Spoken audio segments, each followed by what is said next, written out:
Ismail, pria yang sehari-hari berprofesi sebagai tukang tambal ban di Desa Kumbang, Kecamatan Comtalira Aron, Aceh Utara ini, berhasil memanfaatkan oli bekas menjadi bahan bakar kompor yang bisa digunakan untuk keperluan rumah tangga. Untuk membuat kompor berbahan bakar oli bekas itu, Ismail membutuhkan 1 unit blower sepanjang 1 meter, untuk kemudian dipasangkan tungku pembakaran pada bagian ujungnya. Ismail juga memasang berbagai material lainnya, seperti blower hingga spuyer agar kompor tersebut bisa berfungsi dengan sempurna. Namun dirinya juga masih membutuhkan peralatan manual lainnya, seperti kayu dan kertas, sebagai pemantik api yang muncul dari oli bekas. Untuk membuat 1 unit kompor berbahan bakar oli bekas ini, Ismail perlu merogoh kocek sebesar Rp600.000. Namun menurutnya, harga tersebut lebih murah dan mudah didapatkan dibandingkan dengan gas LPG yang saat ini langka di pasaran. Sedangkan untuk mendapatkan oli bekas, dirinya hanya memerlukan uang sebesar Rp1.000 per liternya.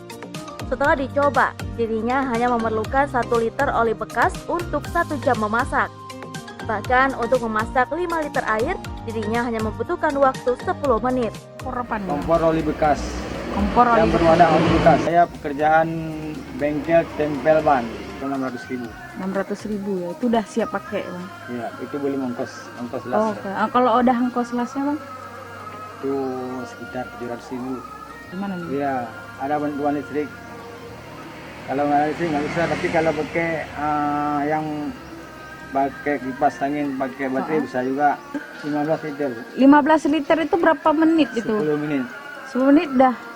Udah mendidih Udah ya? mendidih. 1 liter oli itu habis berapa lama bang untuk dipakai bang? Lebih kurang 1 jam. 1 jam? Tahannya? 3 kilo, tengok juga kita masak di rumah. Kadang 1 minggu sudah habis. Kompor berbahan bakar oli bekas buatan Ismail ini mulai dilirik oleh sejumlah pebisnis kopi dari Aceh Tengah setelah ia mempromosikan hasil buatan tangannya itu melalui media sosial.